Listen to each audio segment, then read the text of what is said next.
Estate और CTET क्या है, ये जानिए।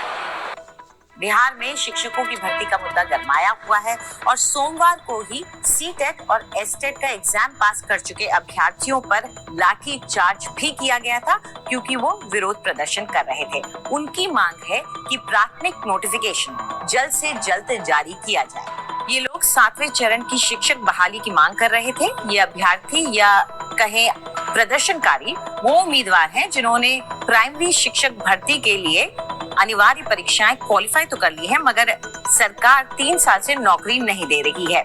अब इससे पहले कि हम बिहार में इस मामले को समझे, उससे पहले ये समझना जरूरी है कि शिक्षक की भर्ती के लिए कौन कौन सी परीक्षाएं पास करना जरूरी है। इनमें से एक है सीटेट और दूसरा है टीईटी। टीईटी और सीटीईटी यानी कि सीटेट दोनों ही एक कॉमन टेस्ट है, जिसके जरिए अलग अलग सरकारी स्कूलों में शिक्षकों की नियुक्ति की जाती है। जहां सीटीईटी या सीटेट का मतलब है सेंट्रल टीचर्स एलिजिबिलिटी टेस्ट, जबकि टीईटी का मतलब है टीचर्स एलिजिबिलिटी टेस्ट। हालांकि दोनों परीक्षाएं शिक्षक भर्ती के लिए ही की जाती हैं, लेकिन दोनों में अंतर है। सीटीईटी केंद्रीय माध्यमिक शिक्षा बोर्ड यानी कि सीबीएसई द्वारा साल में 2 बार केंद्रीय स्तर पर आयोजित होने वाला एक एलिजिबिलिटी टेस्ट है। ऐसे उम्मीदवार जो केंद्रीय विद्यालय संगठन और नवोदय विद्यालय समिति जैसे केंद्र सरकार के स्कूलों में प्राइमरी और एलिमेंट्री शिक्षकों के रूप में काम करना चाहते हैं, वो सीटीईटी परीक्षा के लिए उपस्थित होते हैं।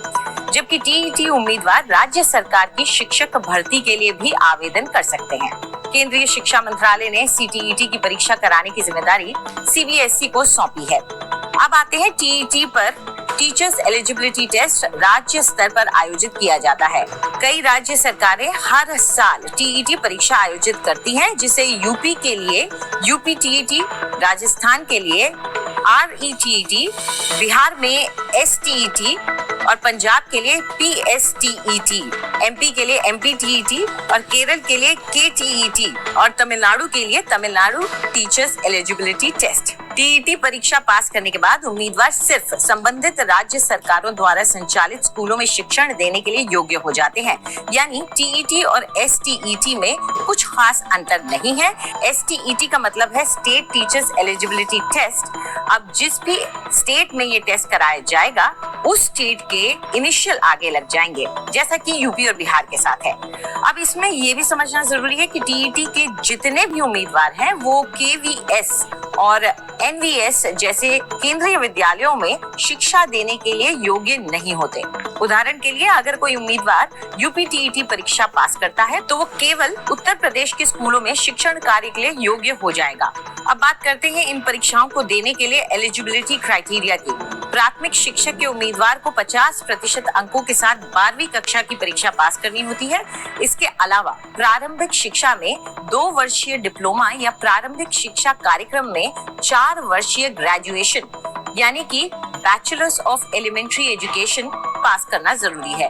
वहीं रिजर्व कैटेगरी से आए उम्मीदवारों के लिए जरूरी है कि वो कक्षा 12वीं की परीक्षा 45% अंकों के साथ पास करें और 2 वर्षीय diploma in elementary education course को भी पास किया हो। अब आते हैं बिहार के मामले में। साल 2006 से बिहार में शिक्षक भर्ती जारी है, जिन्हें पहले, दूसरे, तीसरे चरण की शिक्षक भर्ती प्रक्रिया कहा गया। आखिरी भर्ती साल 2019 के 6ठे चरण में हुई थी, जिसमें 94,000 भर्तियां निकाली गई थी।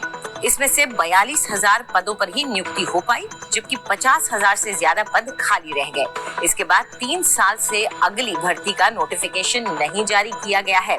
बस प्रदर्शनकारी अभ्यर्थी खाली बची सीटों को जल्द से जल्द भरने की मांग करते हुए नई भर्ती यानी 7वें चरण की भर्ती लाने की मांग कर रहे हैं।